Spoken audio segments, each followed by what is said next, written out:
The number one thing that I could say about people in life is every experience that you have to take 100% ownership of it, no matter what it is, because that is one of the keys to you moving forward and making your life better. My special needs daughter gave me permission to do stupid stuff. No. You have an extra responsibility to not do stupid stuff in the name of having a special needs daughter. Exactly. Yep. And you need to give yourself permission for that to be okay. Mm-hmm. And you need to give yourself the encouragement to make sure that you always do that. And you need to teach yourself and have enough discipline, meaning self-training and self-control in order to do that. And that's why language is so important. That's why mindset is so important. How you think about this is critical, because he's exactly right. You're going to repeat the cycle cloaked in the name of taking care of your special needs daughter, when really it's not. It's an evil, it's wrong money handling.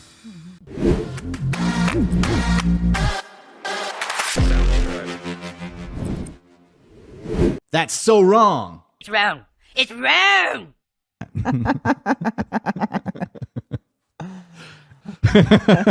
Here we go. Bianca is in San Diego. Hi, Bianca. How are you? Hi, I'm great. Thanks for taking my call. Sure. What's up? So my husband and I have about $200K in debt, not including our mortgages. We have two homes, one we live in and one that we use as a rental. We both are on board paying off debt. We're tired of being in debt, but... Okay. I love that they're both on board and paying off debt. I love that they're both tired of having debt. I'm not sure why they're on this different page about it. Ramsey's got a formula. Right. It's this step, this step, this step, this Well, step. it sounds like she wants to sell a house. To sell the house to get out of debt? Yeah, which I can understand that. I can understand that too. Unless he sees that they're... Maybe he has an emotional Is he attachment renting? to it. Yeah, is he renting it If it's out producing income, Right. I would analyze it a little bit differently, because if it's not costing them anything and they just have debt that's sitting out there and they don't have to service it and it's bringing in income, that might be something I would hold on to. I'm kind of curious. They have $200,000 in debt, right? Mm-hmm. But that's not including homes. So do they owe money on this home? Do they own their home? Do they have a mortgage? Because Yeah, Dave sort of. asked them about that. We Let's have see. different paths that we think we can get there faster. So the home that's our rental, he had that previously before he met me. Okay, he had a home before he met her that was a rental. Basically, he took over it from his grandfather that was going to go into foreclosure. So it was going to go into foreclosure. Mm-hmm. He took it over for his grandfather. It sounds like that has worked out probably well for them. And if you got one that's working well, I'm very hesitant to get rid of it.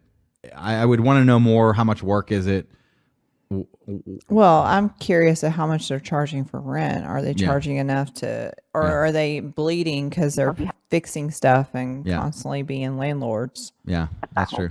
I would personally want to sell that home and use the equity in that to pay off our debt. And use the equity in that home to pay off our debt. Not necessarily a bad idea, but you kind of both need to be on board. And if through paying off the debt, if owning that home would be something that you want, and then you're going to have to go back out and then find another rental property and hope that that one works, and then pay real estate commission. And you're in a different tax bracket too when you're renting out a house and you sell a house. Something. There's a capital adds gains a different- benefit. Yeah. If he had ever lived in that house for more than 2 years, then there's a capital gains benefit to him. But there may be a payment capital gains taxes on that. He needs to talk to a CPA and find out a whole big picture. But for the context of this, if he said, all right, if with his debt was paid off, would I keep this house? And the answer is yes.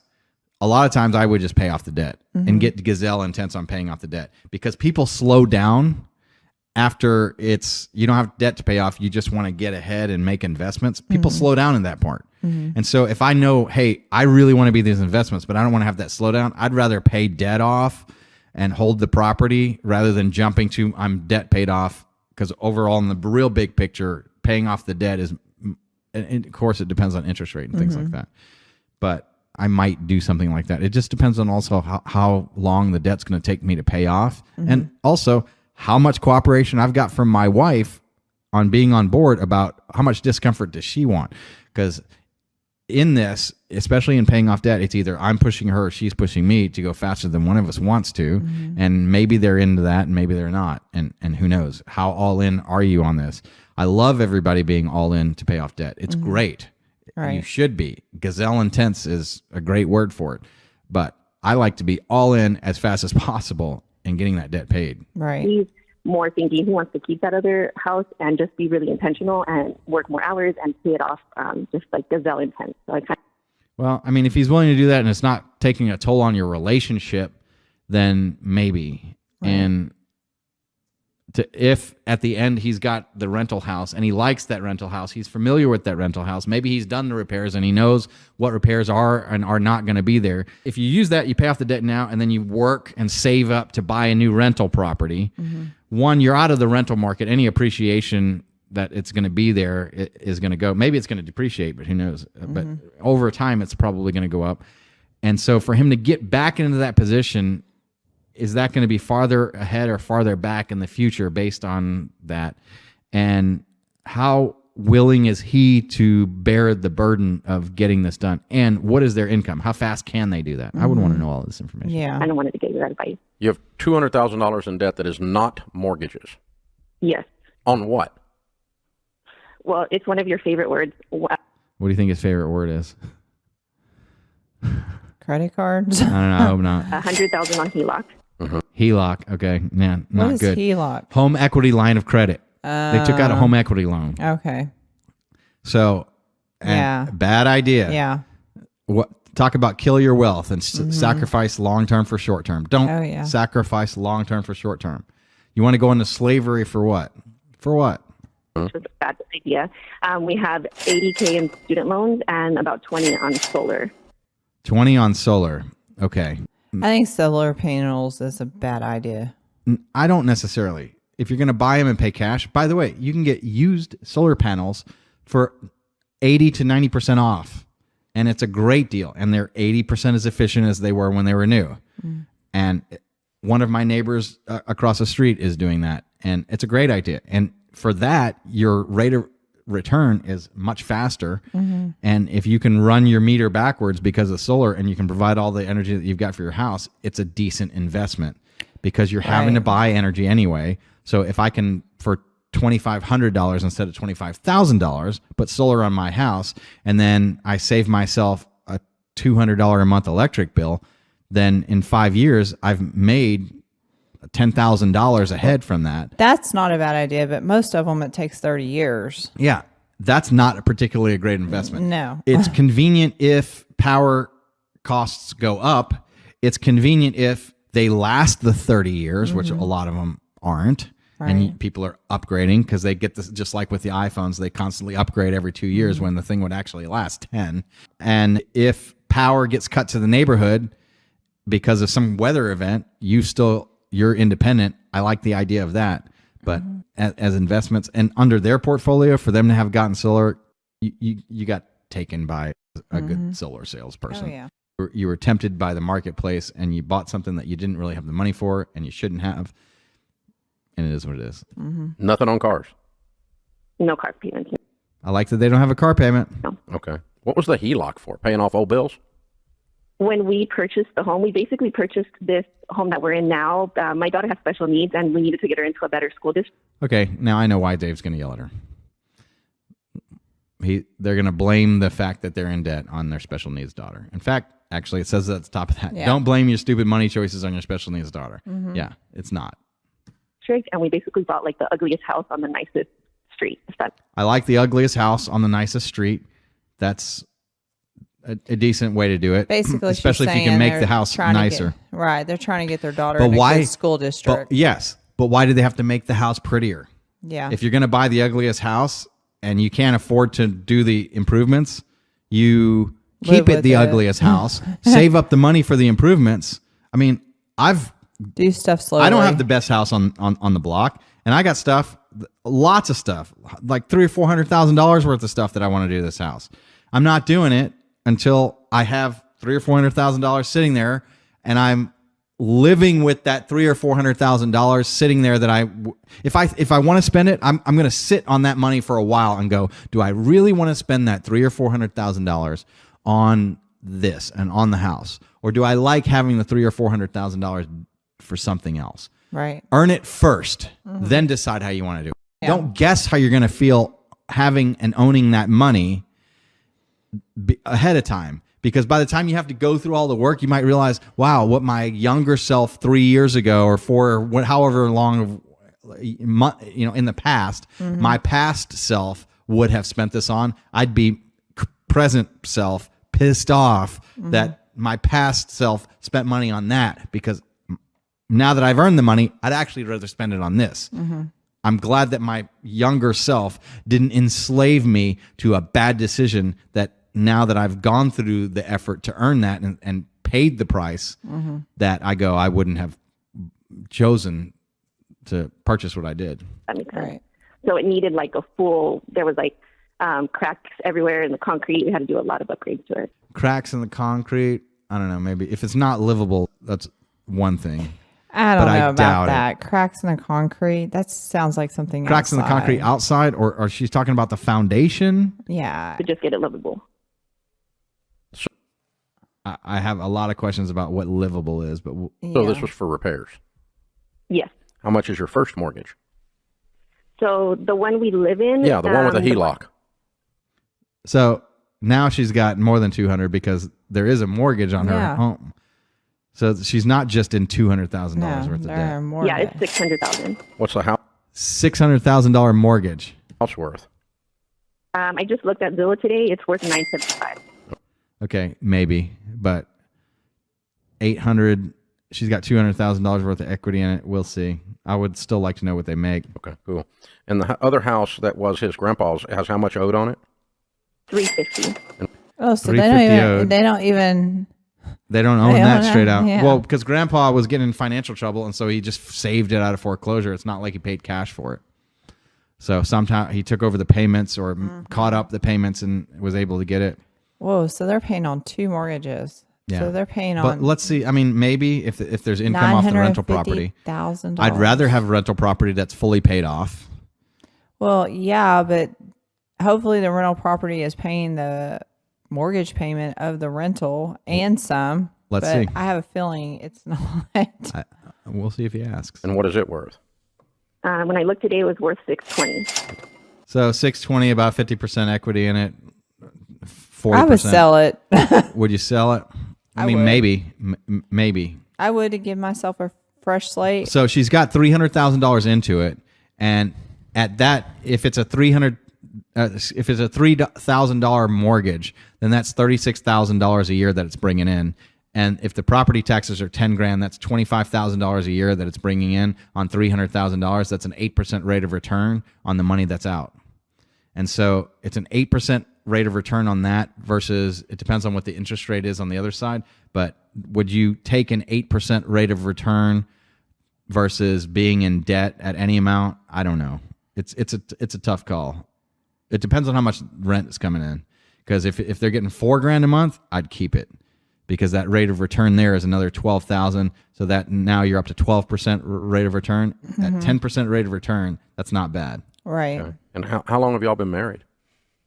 We've been married. Although if they're paying more than 10% interest on this debt, I mean, I'm assuming that the student loans are at 3%. The HELOC, if all of this stuff is at 3%, I'd probably keep the rental property. But I'm also extremely disciplined, and I also just don't even go into debt But like they this don't about stuff. sound disciplined. No. Married 5 years. But they are gazelle intense at this point. I mean, but how long is it going to take? Yeah. Okay. What's their household income? Right now, it's about 115 to 130. I was working, but my mother recently got really ill with cancer, so I'm taking care of her right now, and we have a special needs daughter. I do not think at their profile, like, I don't like the amount of debt that they're in. No. For $115,000. Yeah. They better need be to on sell- beans and rice and beans. They sell a house. Maybe. I would to get myself. You got to imagine. the Again, amount it of still stress. depends. It still depends on how much rent that house How is are they bringing in. making it? Is my question. Well, they might be making it because they're making additional money from the rental property. Depends on how I know well he they're needs doing to with ask this that rental question. property. So Yeah. it's just his income. Okay. The house he got from his grandpa that was in foreclosure, was that a family property? By that, I mean, does it have history with the family, or was it just a place grandpa lived?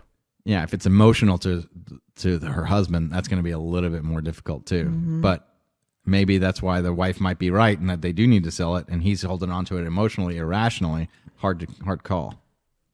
It's kind of a long story, like kind of messy, but basically he lived there and then he was going to lose it because he made some bad financial investments. You told us it was in foreclosure. Well, does it have family history or not? Yeah. Objection, non-responsive in court. Yeah, all of his mom grew up there, his aunts, everybody grew up in that house. Oh, yeah. So it's a family.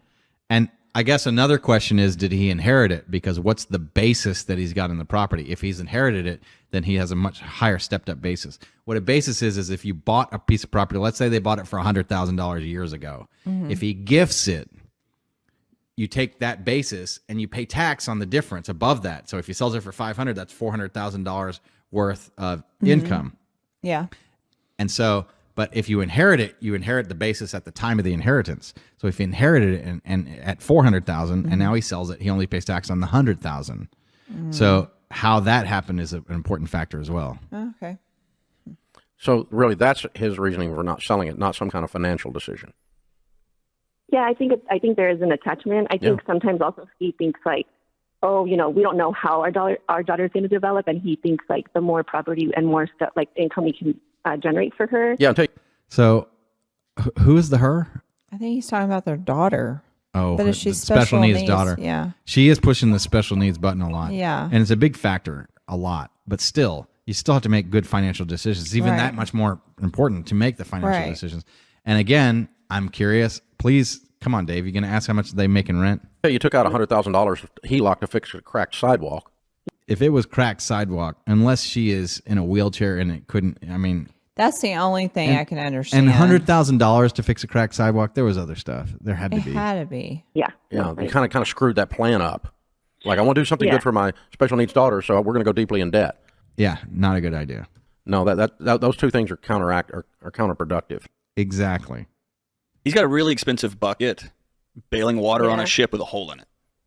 He needs to stop and plug the hole in the ship. Yeah, you guys got to sell this house. You got to sell the house. I'm sorry. I still want to know how much they're making on that house. Yeah.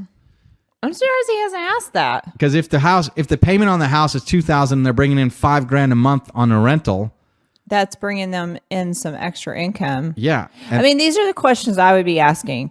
What is the current status of the house? Is it like in good condition? How often are you having to make repairs? Mm-hmm. How often does a plumber come there or electrician or whatever? I would ask those questions. What's the bottom line for the past 5 years on this house? Yeah.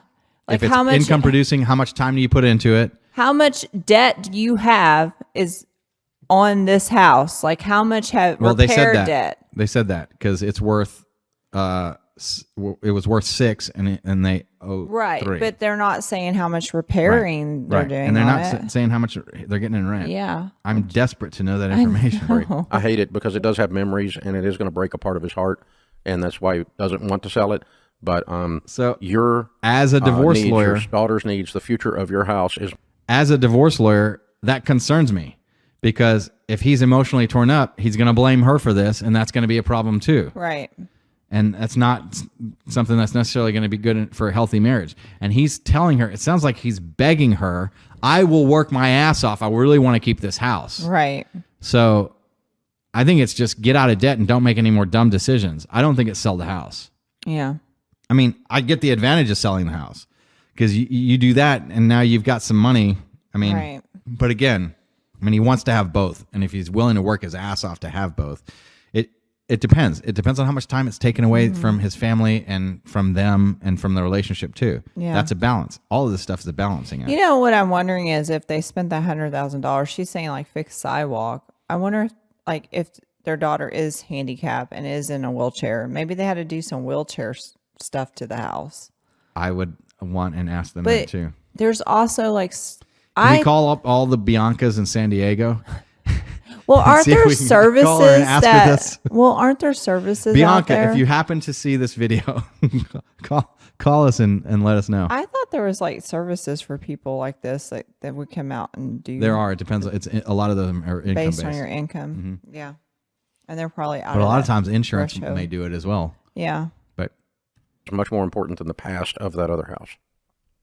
Okay. And another way to think of it is, instead of trying to prop up this idea of legacy in these four walls of this house, be able to sit back and say, my granddad bought this house, raised families here. So there's a lot to say about that legacy, and yes, but the past is the past, and can we let go of that? You know, I don't really understand how you can have such a hold on this house when you're renting it out. If you That's were true. actually physically living in this house because it had such a big thing to you, like, oh my gosh, I love this home. It has all these memories. I think it's a But if- financial thing for him. Yeah, but I if think you're it's renting it out, it means that you if he's not getting a rate of return Yeah. on that $300,000 worth of equity that they have, if he's not making money at any decent rate of return, then they should definitely sell out and pay off the Yeah. debt and get rid of it. It's not worth the emotional thing. Well- like, get rid of the security blanket, Linus. You're 50. Right. And like when you're renting something out to somebody else, who knows if they're going to come in and trash it? You're taking a chance Yeah. when you do that. I agree with that. So And set us up in a position that we could change our family tree when it comes to our money. Yeah. And what's your daughter's name? Her name's Natalia. Natalia. Okay. Would you? I bet she's going to tell her, will you start referring to her as I don't know. Why is he asking her name and putting that on a national radio show? I don't I know. don't know. I think he wants her, maybe he's wanting her to refer to her as that. I don't Let's know. see. Do me a favor. Don't you ever blame your financial decisions on your daughter again. I like that he said that. Oh, yeah. Yeah. That's the type of thing I have these I had a conversation like that earlier today of we're going to have a conversation. You're not going to like it because I don't tell people what it is that they want to hear. I tell people what it is that I believe that they need to hear, whether they're going to hate me for it or not, whether they're going to like me for it or not. I am honest. It's just how I am, who I am, and that's what I've learned to do, and that's what I'm always going to do. Okay. That's so wrong. My special needs daughter gave me permission to do stuff. No. You have an extra responsibility to not do stuff in the name of having a special needs daughter. Exactly. Yep. Exactly. Yep. And you need to give yourself permission for that to be okay. And you need to give yourself the encouragement to make sure that you always do that. And you need to teach yourself and have enough discipline, meaning self-training and self-control in order to do that. And you can do that. I believe that you can do that. I know you can do that. You can do that. You believe that you can do that as well. Give yourself that permission. Give yourself that encouragement because you can and you will. And that's what you're going to do. You make the decision first, and then reality starts to reflect that over and over and over again. Not, I have a special needs daughter, so we had to do this. If you keep using her as a cloak for your stuff, you're going to keep doing stuff because it gives you permission to do anything if you call on the nobility of taking care of special needs. Exactly. And that's why language is so important. That's why mindset is so important. How you think about this is critical because he's exactly right. You're going to repeat the cycle cloaked in the name of taking care of your special needs daughter when really it's not. It's an evil, it's wrong money handling that you're dressing up and justifying and fooling yourself. You're legitimately fooled. It's a successful theory. That's why you have to avail yourself to information like this. And it's good information. You should follow this advice. And that is not a fact. So quit doing that. You've got to stop that. And you guys have to get if you're going to sell this house and pay off everything, you've also got to get on a budget. You've got to get under control. You've got to make every dollar behave because you'll go back into this mess if you. Exactly. Oh, yeah. You have to. He's absolutely right. As a plug for Ramsey Solutions, go to Financial Peace University and just follow the steps. There's 7 baby steps. Just do them.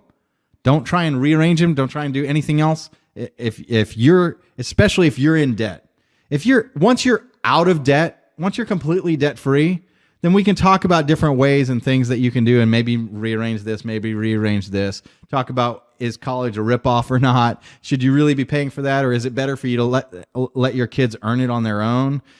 And if they're going to be a doctor, should you do this? If they're going to be a lawyer, should you do this? If they're going to be an engineer and they have to go to a school for certain things.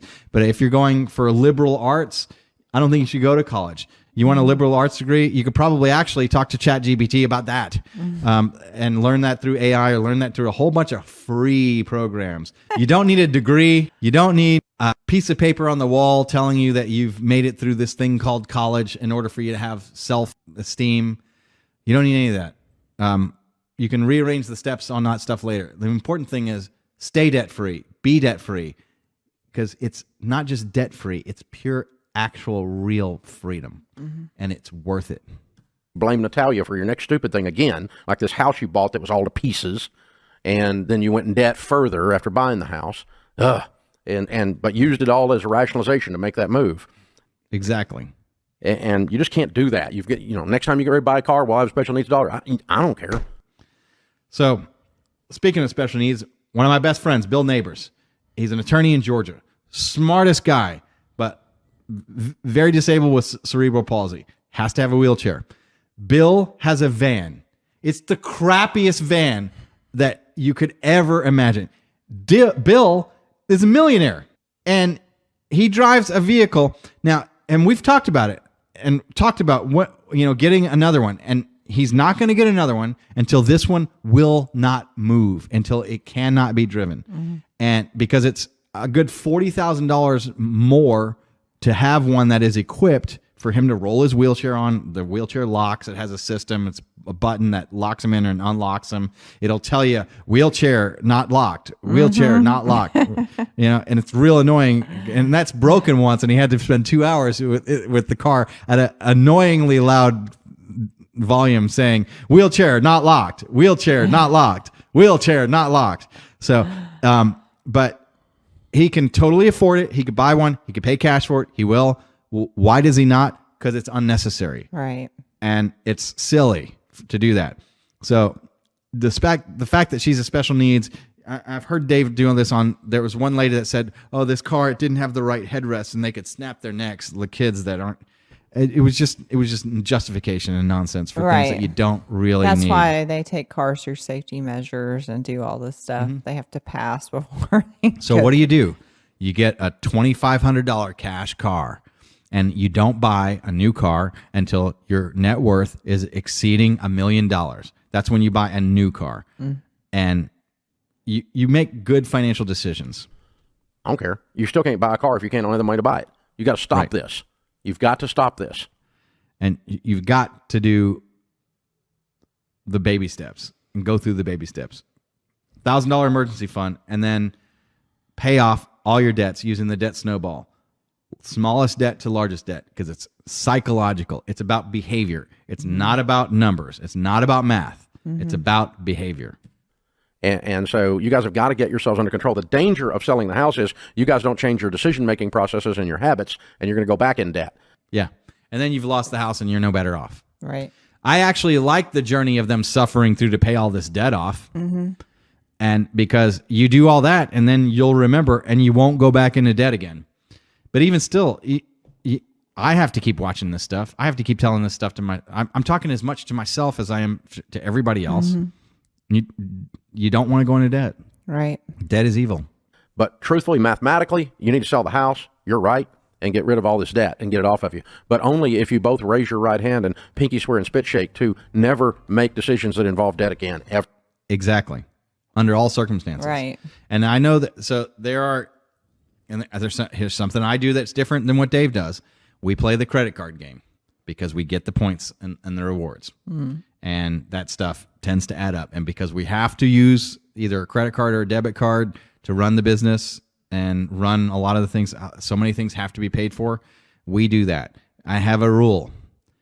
The first day, if we ever, either intentionally or accidentally, ever pay a penny of interest on any of those credit cards for any reason, every one of those credit cards will be cut up permanently.